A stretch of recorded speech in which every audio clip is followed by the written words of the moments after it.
हे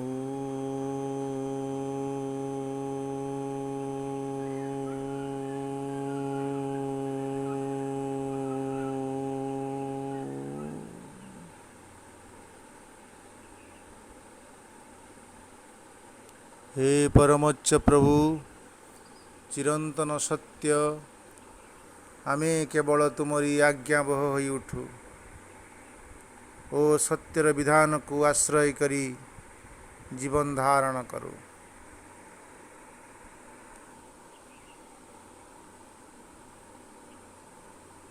आमे शरीर संबंधरे ए प्राण संबंधरे अनेक कथा आलोचना कले। जितेबले देवता माने जानिले अन्य देवता माने शरीरस्थ जे प्राण ही वरिष्ठ एवं श्रेष्ठ, सेतेबले प्राण संपर्क रे प्राण को वंदना करने को लगिले।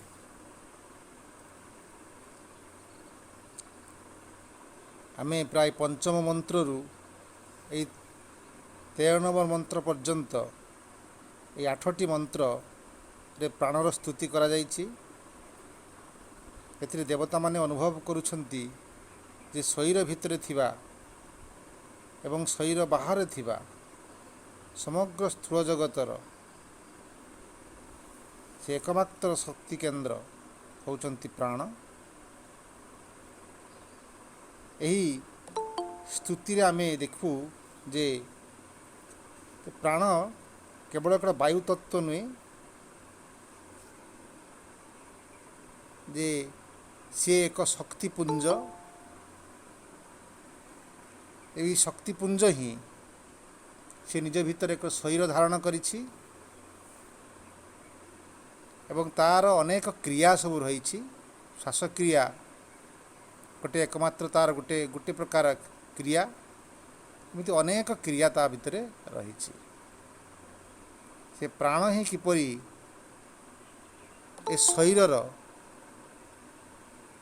कारक, से आमे तैत्तिरीय उपनिषद रे पढ़िथिले जे प्राण होउची शरीरर आत्मा, प्राण शरीरस्य आत्मा। गतकाली मु जड़े परमहंसंकर गोटे शास्त्र पढ़ुली। स्वामी निगमानंद परमहंसंक आश्रमर जड़े महंत महाराज श्रीयुक्त ज्ञानानंद सरस्वती गोटे पुस्तक एवं तांको सहित मोर गोटे अति घनिष्ठ संपर्क थिला, जेहेतु सी आम गाँ पाख लोक। सी हालीसर रे थिले, किछि दिन तले तांको महाप्रयाण हला। से बहुत से जन डाक्तर थिले, मूलतः MBBS डाक्तर थिले। से सन्यास हेले एवं से शेष रे निगमानंद आश्रम रे हाली शहर रे से मुख्य महंत थिले। से तांकर चक्षुरे लिखुचंती जे आम दीटा शरीर अच्छी, गोटे सूक्ष्म शरीर आ गोटे स्थूल शरीर। आमे जो ये पंच ज्ञानेन्द्रिय, पंच कर्मेन्द्रिय, पंच वायु आओ मनोबुद्धि चित्त अहंकार, ये जो 24 तत्व रे गठित आम शरीर, ये शरीर हो एक स्थूल शरीर। किंतु ये शरीर पश्चात रे एक सूक्ष्म शरीर रही। से सूक्ष्म शरीर रे यही पंच प्राण अछंती, पंच कर्मेन्द्रिय, पंच ज्ञानेन्द्रिय, पंच तन्मात्र आओ पंच महाभूत, ता सहित मन आ बुद्धि अछंती, चित्त अहंकार तांका पाखरे नाही। जेतेबेले स्थूल शरीर ग्रहण करे सेतेबेले चित्त अहंकार ए स्थूल शरीर गोटे अन्य एक अवयव बा अज्ञानतार गोटे अंश, ताकू नहीं सी स्थूल शरीर को ग्रहण करे। से से सुंदर भाव लिखिछंती जे एई जो चक्षु कर्ण आउ नासा जिह्वा चर्म एमाने प्रकृत इंद्रिय नुहंती एमाने इंद्रियर अवयव ए स्थूल इंद्रिय पश्चात एक सूक्ष्म बा स्थूल अवयव पश्चात एक सूक्ष्म इंद्रिय अच्छी से कहते जे इंद्रिय केवे भी स्थूल हो पारे ना इंद्रिय सब से सूक्ष्म कहीं कर्ण प्रकृत में किसी शुणे ना कर्णर पश्चात गोटे अंतःकर्ण रही से ही श्रवण करे से जे कि कर्णर शक्ति सेमिति चक्षुर पश्चात गोटे सूक्ष्म चक्षु रही जे कि देखे देखि चक्षुर देवता सेमिति जिह्वा पश्चात से अंतः जिह्वा रही से सूक्ष्म शरीर से सूक्ष्म कर्ण सूक्ष्म चक्षु सूक्ष्म नासा सूक्ष्म जिह्वा सूक्ष्म चर्म द्वारा मनुष्य प्रकृत में से एठी कार्य करे किंतु आमे जो बाहर चक्षु देखुचे चक्षु कर्ण नासा जिह्वा एमाने तार अवयव आमे जो मृत्यु बोली कहू प्रकृत में ये स्थूल शरीर मृत्यु हुए सूक्ष्म शरीर ये स्थूल शरीर जिते बाहरी जाए से मृत्यु हुए से कर्ण किंतु थाए ये कर्ण मूल कर्ण ठारू से पलई जाए सेमती जिह्वा बाक शक्ति ता देह पलई जाए समस्ते या शरीर को यही स्थूल शरीर को छाड़ी सूक्ष्म शरीर को पलई जाए तेणु ये सूक्ष्म शरीर होची से प्राण बोली कहते से ही शक्तिपुंज से शरीर से थिले बोली ए शरीर थिला ए संपर्क आम देखू जे एवं से कथा कहते जे से शरीर मध्य यही शरीर प्रेरक आ से अग्नि रूप में आम शरीर भितर को प्रवेश करे एवं सूर्य रूप में भी आम चक्षुर भितर प्रवेश करती दिग्पाल रूप में आम कर्ण भितर प्रवेश करती आउ चंद्रमा रूप में आम मन भितर प्रवेश करती से माने ही मूलर देवता से माने ही शक्तिपुंज से माने ही से सूक्ष्म शरीर से होती प्राण सेमिति बाहर मध्य से प्राण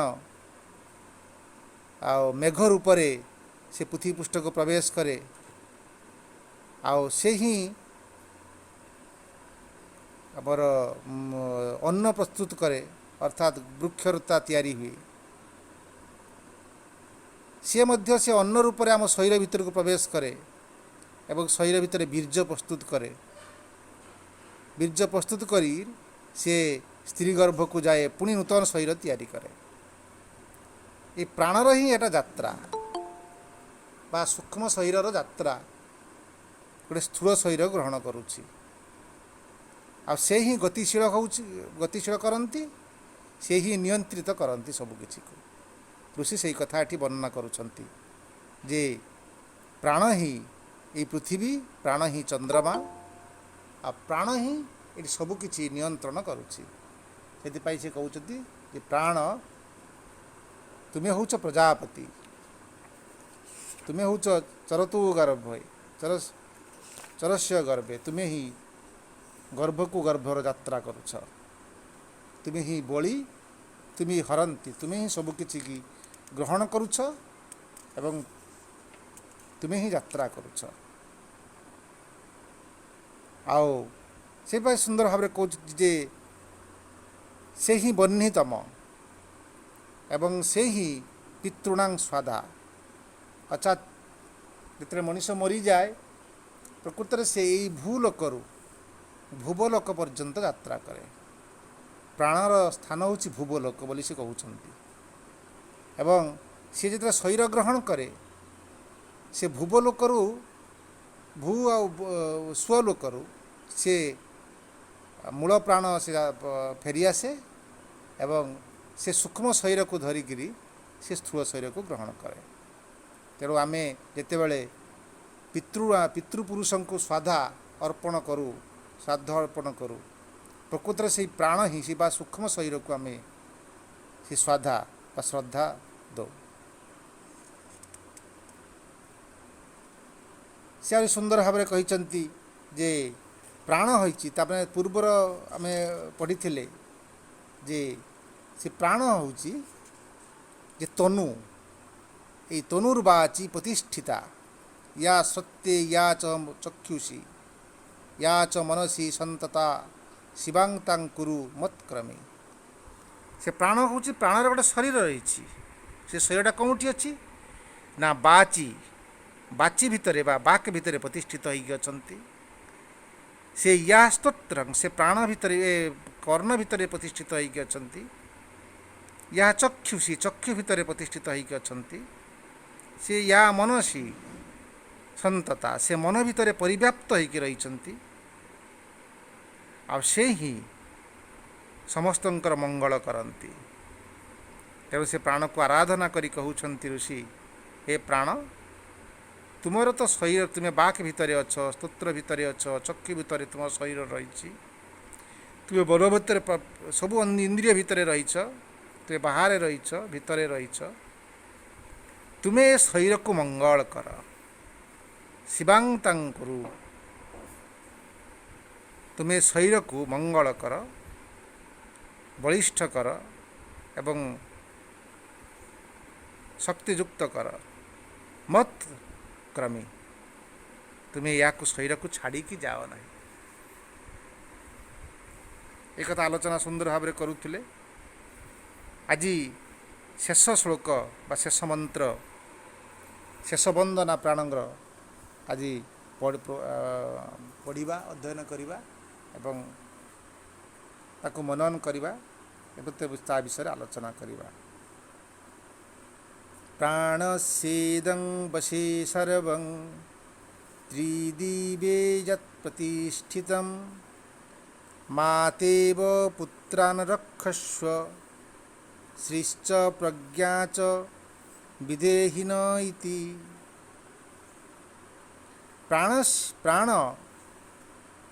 ପ୍ରାଣସ୍ୟ ଇଦଂ ବଶେ ସର୍ବଂ, এই ପ୍ରାଣ ହିଁ ଇଦଂ ବଶେ ସର୍ବଂ,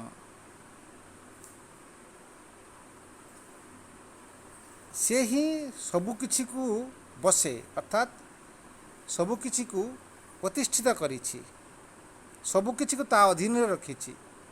ସେ ସବୁକିଛିକୁ ସେ କଣ୍ଟ୍ରୋଲ କରୁଛି, ନିୟନ୍ତ୍ରଣ କରୁଛି। ୟା ପୂର୍ବରୁ ସେ କହିଥିଲେ ନିଶ୍ଚିତ, ସେ ପ୍ରାଣ ହେଉଛି ବିଶ୍ୱସ୍ୟ ସତ୍ପତି, ପ୍ରାଣ ହେଉଛି ଲର୍ଡ଼ ଅଫ୍ ଏକ୍ଜିଷ୍ଟେନ୍ସ। ସେ ହେଉଛନ୍ତି ଯେତେ ଏଇ ଯେଉଁ ଏକ୍ଜିଷ୍ଟେନ୍ସ ଦେଖୁଛେ ତାର ପ୍ରଭୁ। ସେ ଅନ୍ତଃ ଶରୀର ଭିତରେ, ଶରୀରରେ ରୂପ ଗ୍ରହଣ କରି ଏଇ ସ୍ଥୂଳ ଶରୀରରେ ରହିଛନ୍ତି। ତେଣୁ ସେ ସୁନ୍ଦର ଭାବରେ କହୁଛନ୍ତି ଯେ ପ୍ରାଣସ୍ୟ ଇଦଂ ବଶେ ସର୍ବଂ ତ୍ରିଦିବେ ଯତ୍ ପ୍ରତିଷ୍ଠିତମ୍। ତ୍ରିଦିବେ ଅର୍ଥ ଏଇ ଯେଉଁ ତିନି ଲୋକ, ଭୂ ଭୁବସ୍ୱ, ଏଇ ତିନି ଲୋକକୁ ଯତ୍ ପ୍ରତିଷ୍ଠିତମ୍, ସେ ତିନି ଲୋକକୁ ପ୍ରତିଷ୍ଠିତ କରିଛନ୍ତି।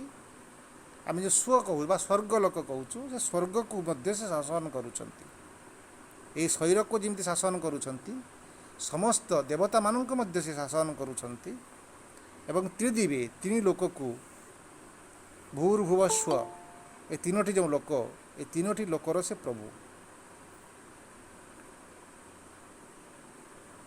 ତାପରେ ସେ କହୁଛନ୍ତି ଯେ ସେ ପ୍ରାଣ ହିଁ, ବନ୍ଦନା କରି, ପ୍ରାଣକୁ ବନ୍ଦନା କରି କହୁଛନ୍ତି, ହେ ପ୍ରାଣଦେବ, ମାତେବ ପୁତ୍ରାନ୍ ରକ୍ଷସ୍ୱ, ମାତା ଯେପରି ପୁତ୍ରର ରକ୍ଷା କରେ, ପୁତ୍ରର ସୁରକ୍ଷା ପ୍ରଦାନ କରେ, ପୁତ୍ରକୁ ଲାଳନ ପାଳନ କରେ, ତୁମେ ସେହିପରି ଆମକୁ ରକ୍ଷା କରୁଛ।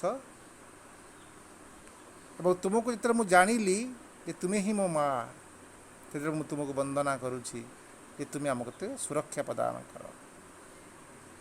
ଶ୍ରୀଶ୍ଚ ତୁମେ ହିଁ ଶ୍ରୀ, ତୁମେ ହିଁ ସବୁ ଐଶ୍ୱର୍ଯ୍ୟ। କାରଣ ଏ ଶରୀରର ବିଶେଷ କିଛି, ତୁମ ବ୍ୟତୀତ ଏ ଶରୀରର କିଛି ବିଶେଷ ମୂଲ୍ୟ ନାହିଁ। କାରଣ ତୁମେ ଅଛ ବୋଲି ଏ ଶରୀର ଅଛି। ଯେତେବେଳେ ତୁମେ ଏହାକୁ ପରିତ୍ୟାଗ କର, ଏ ଶରୀର ଆଉ କିଛି କରିପାରିବ ନାହିଁ। ଏ ଶରୀର ଗୋଟେ ଜଡ଼ ହେଇଯିବ, ମୃତବତ୍ ହେଇଯିବ।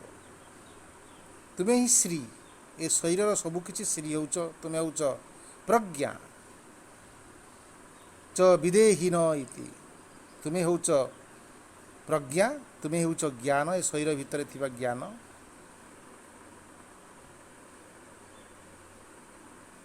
ବିଦେହୀନ ଇତି, ତୁମେ ୟାକୁ ଛାଡ଼ିକି ଯାଅ ନାହିଁ। ତୁମେ ୟାର ମଙ୍ଗଳ କର, ତୁମେ ହିଁ ବୁଦ୍ଧି ପ୍ରଦାନ କର। ଅର୍ଥାତ୍ ଏଠି ବାସ୍ତବିକ ଭାବରେ ଆମେ ଯେଉଁ ପ୍ରାଣର କଥା ଆଲୋଚନା କରୁଛେ, ସେ ପ୍ରାଣ ହେଉଛି ଗୋଟିଏ ଶକ୍ତିପୁଞ୍ଜ। ସେ ହେଉଛି ବ୍ରହ୍ମାଣ୍ଡର ନିୟାମକ।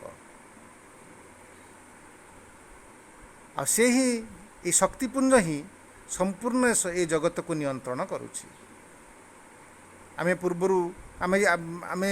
ଏ ପୂର୍ବରୁ ଆଲୋଚନା କରିଥିଲେ ଯେ ଆମେ ଯେଉଁ ପ୍ରାଣାୟାମ କରୁଛୁ, ଏ ପ୍ରାଣାୟାମ କରିବାର ଅର୍ଥ ଆମ ଶକ୍ତିପୁଞ୍ଜମାନଙ୍କୁ ଆକ୍ଟିଭ୍ କରାଉଛୁ।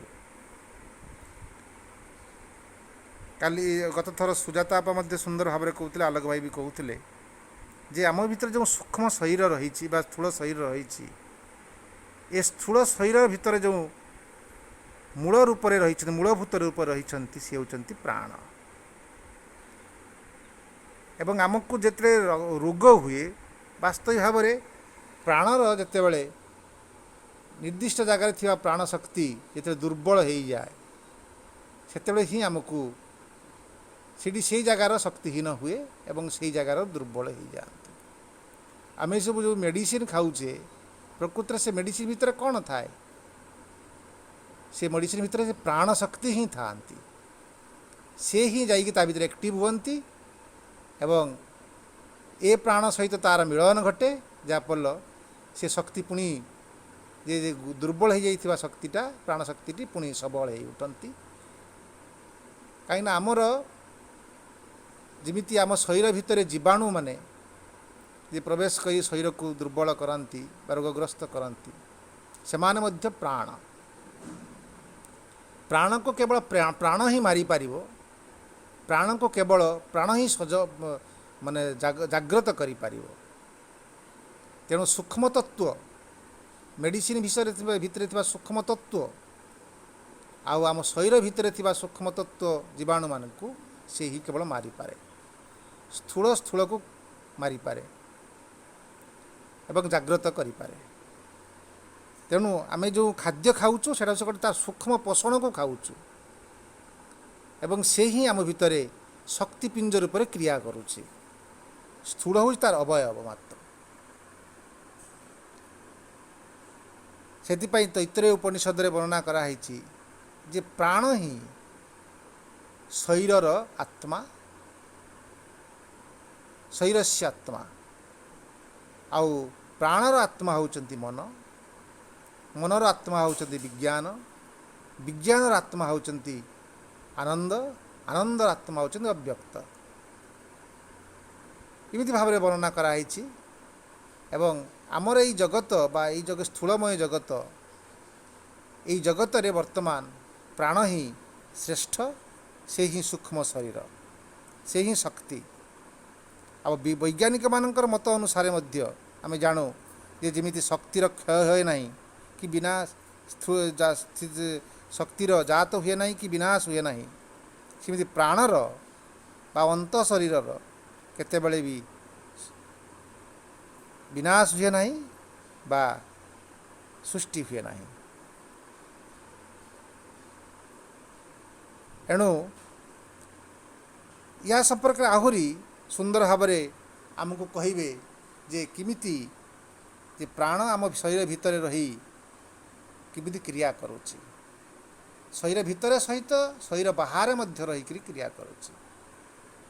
ଏ ଜଗତ ସୃଷ୍ଟି ହେବା ପୂର୍ବରୁ, ମାନେ ଏଇ ଯେଉଁ ସ୍ଥୂଳମୟ ଜଗତ ସୃଷ୍ଟି ହେବା ପୂର୍ବରୁ ଆମେ ଯେଉଁ ବିଗ୍ ବ୍ୟାଙ୍ଗ ଥିଓରିର ପଢ଼ୁ, ଯେ କେବଳ ଶକ୍ତି ହିଁ ଥିଲା। ଏବଂ ଶକ୍ତିମାନେ ଯେତେବେଳେ ପରସ୍ପର ସହିତ ଆକର୍ଷିତ ହୋଇକରି ମାଧ୍ୟାକର୍ଷଣ ଶକ୍ତି ଦ୍ୱାରା ସଂକେନ୍ଦ୍ରିତ ହେଲେ ବା ସ୍ଥୂଳ ରୂପ ଗ୍ରହଣ କଲେ, ସିଏ ହେଲା ଜଡ଼। ତେଣୁ ମୂଳତଃ ହିଁ ଶକ୍ତି, ଏ ଶକ୍ତି ଯେତେବେଳେ କଣ୍ଡେନ୍ସ ହୋଇଯାଉଛି ସେତେବେଳେ ସେ ଜଡ଼ ବା ଶରୀରରେ ଶରୀର ରୂପରେ ଗ୍ରହଣ କରୁଛି। ତେଣୁ ମୂଳତଃ ହେଉଛି ଶକ୍ତି। ସେଥିପାଇଁ ସେ ସୁନ୍ଦର ଗୋଟେ ଉଦାହରଣ ଦେଉଛନ୍ତି ଯେ ଯେମିତି ଆମର ଯେଉଁ ନଦୀମାନେ ସେ କେଉଁଠୁ ସୃଷ୍ଟି? ସମୁଦ୍ରରୁ ହିଁ ସୃଷ୍ଟି। କିନ୍ତୁ ଆମେ ସାଧାରଣ ଭାବରେ ଦେଖୁ କ'ଣ ଯେ ନଦୀମାନଙ୍କ ଦ୍ୱାରା ସମୁଦ୍ରମାନେ ସୃଷ୍ଟି। ନଦୀରୁ ଜଳ ସବୁ ପ୍ରବାହିତ ହୋଇକି ବିଶାଳ ସମୁଦ୍ରରେ ପରିଣତ ହୁଅନ୍ତି। କିନ୍ତୁ ବାସ୍ତବିକ ଭାବରେ ଦେଖିଲେ ସୂକ୍ଷ୍ମରେ ଯେ ସମୁଦ୍ର ହିଁ ଏ ନଦୀର ସ୍ରଷ୍ଟା, ଯେମିତି ପରମାତ୍ମା ଏ ଶରୀରର ସ୍ରଷ୍ଟା। ଅର୍ଥାତ୍ ଯେତେବେଳେ ନଦୀରୁ ଜଳ ବାଷ୍ପ ହୁଏ ଏବଂ ସେ ବର୍ଷା ରୂପରେ ପୁଣି ଅବତରଣ କରେ ଏବଂ ପାହାଡ଼ରୁ ଝରି ଝରି ଆସି ନଦୀ ସୃଷ୍ଟି ହୁଏ, ଆଉ ନଦୀ ହିଁ ମାଧ୍ୟମ ଦେଇ ସେ ଆସି ପୁଣି ସେଇ ସମୁଦ୍ରରେ ମିଶିଯାଏ। ଯେଉଁଠୁ ସୃଷ୍ଟି ହେଇଥିଲା ସେଇଠି ମିଶିଗଲେ ତାର ମୁକ୍ତି ହେଇଯାଏ। ସେମିତି ଆମର ଏଇ ଶରୀର ବା ଏମାନେ ସମସ୍ତେ ସେଇ ପରମାତ୍ମାଙ୍କ ଠାରୁ ସୃଷ୍ଟ ହୁଅନ୍ତି ଏବଂ ସେ ପରମାତ୍ମାଙ୍କ ସହିତ ମିଳନ ତାଙ୍କର ହେଇଗଲେ ତାଙ୍କର ମୁକ୍ତି ହୁଏ। ଏ ସମସ୍ତ କ୍ରିୟା, ଏ ସୃଷ୍ଟି ଏବଂ କ୍ରିୟା ପଛରେ ମୂଳ ପରମାତ୍ମାଙ୍କର ଗୋଟିଏ ଶକ୍ତି ଏଠି କାର୍ଯ୍ୟ କରେ, ସିଏ ହେଉଛନ୍ତି ପ୍ରାଣ। ୟା ପରେ ପରବର୍ତ୍ତୀ ଆମ ତୃତୀୟ ମନ୍ତ୍ରରେ ସେ କହିବେ ଯେ କେମିତି ସିଏ ଏ ପ୍ରାଣ ରୂପରେ ସିଏ ପରମାତ୍ମା ନିଜକୁ ସୃଷ୍ଟି କଲେ, ଆଉ ସେ ହିଁ ଏଠି ଜଡ଼ ଭିତରେ ପ୍ରତିନିଧି ରୂପରେ ରହି ଏଠି କ୍ରିୟା କଲେ। ତେଣୁ ପ୍ରାଣ ହେଉଛି ମା। ତେଣୁ ସେ ଋଷି ବା ଅନ୍ୟ ଦେବତାମାନେ ପ୍ରମାଣ ଋଷି ପିପଳଦ ଲେଖୁଛନ୍ତି ଯେ ସବୁ ଦେବତାମାନେ କହୁଛନ୍ତି ହେ ପ୍ରାଣ, ମାତା ଭଳି ଆମର ରକ୍ଷା କରନ୍ତୁ ଏବଂ ତୁମେ ହିଁ ସବୁ ଯେତେ ଐଶ୍ୱର୍ଯ୍ୟ ଅଛି ତୁମେ ହିଁ ସେ ଐଶ୍ୱର୍ଯ୍ୟର ମାଲିକ ବା ତୁମେ ହିଁ ସବୁ ସେଇ ଐଶ୍ୱର୍ଯ୍ୟ, ଆଉ ତୁମରି ଛାୟା ତଳେ ଆମେ ସମସ୍ତେ ଏଠି ଶାନ୍ତିରେ ରହିପାରିବୁ ଏବଂ ତୁମେ ଯେତେବେଳେ ଆମ ଭିତରେ ସୁସ୍ଥ ରହିବ ଆମେ ସମସ୍ତେ ସୁସ୍ଥ ରହିବୁ। ତେଣୁ ତୁମେ ହିଁ ଆମର କଲ୍ୟାଣ କର। ଏବଂ ସେ ପ୍ରାଣକୁ କହୁଛନ୍ତି ହେ ପ୍ରାଣ, ତୁମେ ହିଁ ଐଶ୍ୱର୍ଯ୍ୟ ଏବଂ ତୁମେ ହିଁ ପ୍ରଜ୍ଞା, ସକଳ ଶକ୍ତି କେନ୍ଦ୍ର ତୁମେ। ତୁମେ ଆମକୁ ବୁଦ୍ଧି ପ୍ରଦାନ କର, ତୁମେ ଆମକୁ ଜ୍ଞାନ ପ୍ରଦାନ କର ଏବଂ ତୁମେ ହିଁ ଆମ ଭିତରେ ଥିବା ସମସ୍ତ କାମନା, ତୁମେ ଆମ ଭିତରେ ଥିବା ସମସ୍ତ ଇଚ୍ଛା, ତୁମେ ହିଁ ଆମ ଭିତରେ ଥିବା ପ୍ରେମ, ତୁମେ ହିଁ ଦୟା, ତୁମେ ହିଁ କ୍ଷମା, ତୁମେ ହିଁ କରୁଣା, ତୁମେ ହିଁ ସହନଶୀଳତା।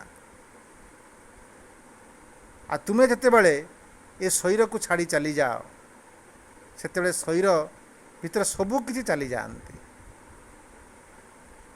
ତେଣୁ ଆମର ବିନମ୍ର ପ୍ରାର୍ଥନା, ତୁମେ ବିଦେହି ନ ଇତି, ତୁମେ ଆମକୁ ରକ୍ଷା କର, ଆମ ଉନ୍ମତ୍କ୍ରମୀ, ତୁମେ ଏଇ ଶରୀରକୁ ଛାଡ଼ିକିରି ଯାଅ ନାହିଁ।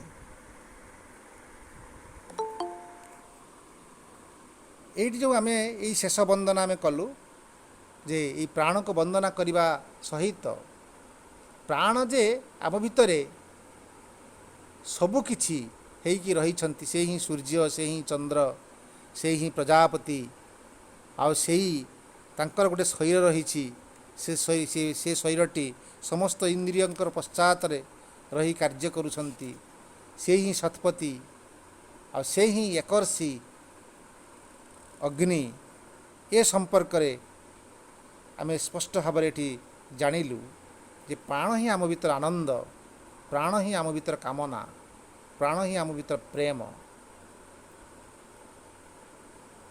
ଏ ସମ୍ପର୍କରେ ଆମେ ସ୍ପଷ୍ଟ ଭାବରେ ଜାଣିଲୁ ଏବଂ ଆମେ ଯେଉଁ ପ୍ରାଣାୟାମ କରୁ ଅର୍ଥାତ୍ ଆମେ ସେହି ଶକ୍ତି କେନ୍ଦ୍ର ସହିତ ସେ ପରମଙ୍କ ସହିତ ସଂଯୋଗ କରୁ।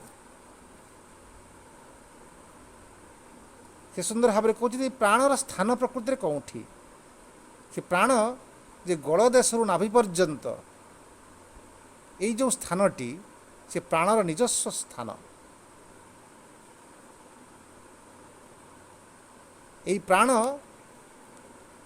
ଯେତେବେଳେ ସେ ଆକ୍ଟିଭ୍ ଥାଏ, ସେଥିପାଇଁ ଆମେ ପ୍ରାଣାୟାମ କରୁ, ନିଶ୍ୱାସ ପ୍ରଶ୍ୱାସକୁ ଜାଗ୍ରତ କରୁ ଏବଂ ନିଶ୍ୱାସ ପ୍ରଶ୍ୱାସ ମାଧ୍ୟମରେ ସେ କେମିତି ଖାଦ୍ୟ ହଜମ କରନ୍ତି ଏବଂ ଖାଦ୍ୟକୁ ନେଇ ପ୍ରତ୍ୟେକ ସେଲ୍ ଭିତରକୁ ନେଇଯାଆନ୍ତି। ସେଲ୍ ଭିତରେ ଥିବା ପ୍ରତ୍ୟେକ ଅଂଶକୁ ସେ ଆକ୍ଟିଭ୍ କରନ୍ତି। ସେତେବେଳେ ସେହି ପ୍ରାଣ ବା ସେ ଶକ୍ତି ଆମ ସେ ସେଲ୍ ଭିତରୁ ପଳେଇଯାଏ, ସେତେବେଳେ ସେଲ୍ଟା ମରିଯାଏ। କିନ୍ତୁ ପ୍ରକୃତରେ ସୂକ୍ଷ୍ମ ଭାବରେ ଦେଖିଲେ ଯେ ପ୍ରାଣର କେବେ ମୃତ୍ୟୁ ହୁଏ ନାହିଁ। କେବଳ ଯାହା ଆମେ ମୃତ୍ୟୁ ହୁଏ ଏ ସ୍ଥୂଳ ଶରୀରର ହିଁ ମୃତ୍ୟୁ ହୁଏ। ଏ ସମ୍ପର୍କରେ ଆମେ ଆହୁରି ସ୍ପଷ୍ଟ ଭାବରେ ପରସ୍ପର ସହିତ ଆଲୋଚନା କରିବା। ତେଣୁ ରବି ଭାଇ ଆପଣ ଆଲୋଚନା ଆରମ୍ଭ କରନ୍ତୁ। ସମସ୍ତଙ୍କୁ ନମସ୍କାର, ଶୁଭ ସକାଳ। ଆଜି ଆମେ ପ୍ରଶ୍ନ ଉପନିଷଦର ଦ୍ୱିତୀୟ ପ୍ରଶ୍ନ